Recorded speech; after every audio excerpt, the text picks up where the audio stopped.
Hello guys, and welcome back to the History and Politics Vault with me, Ryan Gladman. You might have recognised that I have a different hairstyle today. It's the weekend, it's Saturday today, so I thought I'd do something a bit different. Got my new hair, dyed it different colour, made it a lot bigger, a lot frizzier. No, not my real hair actually, but I thought I'd do something different, a bit wacky on Saturday this afternoon. So that's how it's going to be, I think, for this video. Today's episode 7, I believe, or 6 or 7 of this Cold War series, and today we're going to be on to key topic 2, which is called the Cold War Crisis, 1958 to 1970. Just before we start, remember John Lewis Gaddis, the Cold War book. It's available on Amazon for about £10. It's very insightful, offering perspectives from both the Soviet Union side and the US side, with hidden documents that weren't available at the time, recently discovered and made available to the public. There's lots of images in there to help you with your understanding of the concept that Gaddis introduces, and the analysis is very, very impartial, offering both positives and negatives to the approach of both sides. So if you do want that, please look on Amazon for it. I hope you are all well. It's a bit better today than it was yesterday. It's still windy, but there's no rain. I hope you're keeping safe and well, and just get through another day of lockdown. So we'll just keep going and we'll get out of this soon enough. So hope you're well, but today we're going to be moving on to key topic 1, part 1, which is about East Germany and West Germany and the entire Berlin ultimatum. So there was a problem in East Germany to start with, because between 1949 and 1961, about 4 million East Germans decided to move to the west part of Germany because it was more economically advanced and it was more prosperous. A lot more people were getting jobs and having better quality of life than in East Germany. And Khrushchev, the Soviet leader, didn't like this at all. He wanted the Allies to be removed from Germany in the first place, but because of this expansion and this movement of East Germans to West Germany, from the Soviet zones to the Allied zones, he was really, really frustrated. So in 1958, he issued the Berlin Ultimatum. Basically, he accused the Allies of breaking the Potsdam Agreement, of sticking to their zones, and told them they should leave Berlin within 6 months. The interesting thing about this was that the US President Eisenhower, the newly elected Eisenhower, he was prepared to negotiate with the Soviet Union. Because he didn't really want a war to arise over this Berlin dispute. So there was a series of summit meetings from 59, so a year after Khrushchev's Berlin Ultimatum, until 1961. In the May 1960, there was a Paris conference, and Khrushchev and Eisenhower were set to meet there. However, days before the conference, it was reported that the Soviet Union had shot down an American spy plane. It was called a U-2 plane. And Khrushchev basically demanded that all flights of intelligence, trying to gather intelligence of the Soviet zone, were stopped by America. And he wanted the US to apologise, but Eisenhower, even though he wanted to compromise and eliminate the threat of war in Berlin, he said no, we're not going to apologise for it. And so the meeting never really took place. And again in June 1961, Khrushchev again demanded that the Western forces leave West Berlin, and the new US President, President Kennedy, he refused.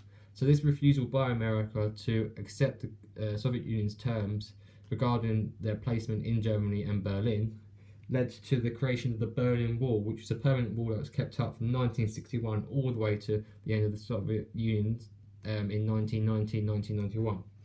So on the 13th of August, Khrushchev decided to close all the borders between East and West Berlin, separating the parts with a line down the middle, a massive border. It was originally barbed wire, but it was reinstated to be a cement, probably about 2 meters high wall. And the USA and its allies did nothing, because although they refused to acknowledge Soviet Union's demands, they still didn't want a massive war to arise out of this Berlin conflict. So peace was maintained in Berlin, but at a price to the US and at a price to the German people, because a lot of German families were immediately split up. and a lot of travel restrictions were put in place, making it very difficult for people to see one another, especially seeing relatives, and it really disrupted a lot of German people's lives. And again, although the peace was maintained, it would later lead to a lot of standoffs between the Western and Eastern powers, especially the US and the Soviet Union, because it would be a physical reminder of the division that laid within Europe. Although this was in Germany only, it was a very, very distinct reminder of the divisions that had taken place post World War II. President Kennedy, President Kennedy was the current US president at the time of the Berlin Wall was created. He worked behind the scenes to avoid the conflict, and he did promise that Khrushchev that if the Soviet Union removed its troops, the USA would do the same. And this ended the immediate standoff that took place because both countries had troops in their areas to round the wall to make sure that that wall was in place and that neither side tried to encroach on the other side. So both countries decided to remove their troops, and this did reduce the levels of tension somewhat. But again, the flow of refugees between each part, a flow of people generally just stopped. So that when we talked about the 1949 to 1961 period, where 4 million East Germans went to the western side, that was no more. That was very, very minimal, and it was very difficult for people to move between the border in each side. And actually, Kennedy visited his West German side in 1963, and he declared that the city was a physical struggle, as we said before, of the conflict between the forces of freedom and the communist world, which was not seen as free by the Western powers. And he actually coined the famous phrase, "I am a Berliner," in this hope to try and reignite some kind of unity within Berlin, even though this wall was demonstrating that this unity may not be possible for a number of years.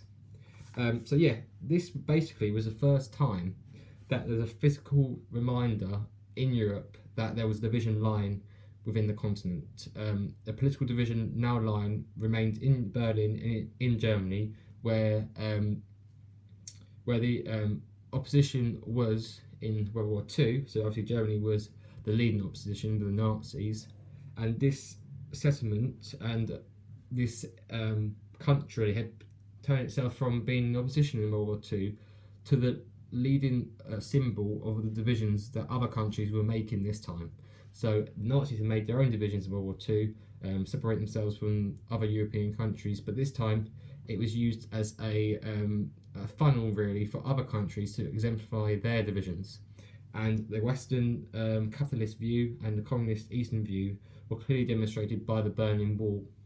And this was a moment in the Cold War that really laid out the foundations of all hostilities that would arise come post the creation of the wall, and all the uprisings would seem more significant in trying to remove this wall, and any hopes of relieving the countries, Eastern European countries, of Soviet control would have to in some way affect what was going on in Berlin, because that was a main battleground between the two powers and the two sides within Europe. So a lot of the uprisings later on would look to Berlin and Germany for answers, although they wouldn't necessarily come. It was a moment in the later periods which would identify the weakness in the Soviet Union. The collapse of the Berlin Wall in 1989 led to a lot more revolutions happening between 1990 and 1991.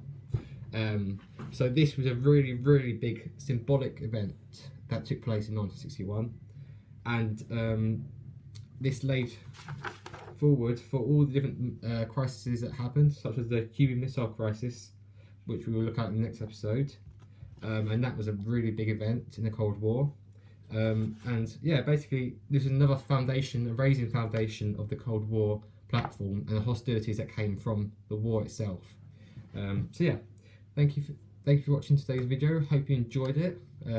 Don't know what it made about my hair, but hopefully I'll keep it tomorrow, or probably have it removed again Monday, back to normal. But thanks for watching. Hope you enjoyed the video. If you did, please leave a like, leave a comment, subscribe if you are new, and I'll probably catch you again tomorrow. If not later, I think I might plan to do another video later. But anyway, thank you for watching.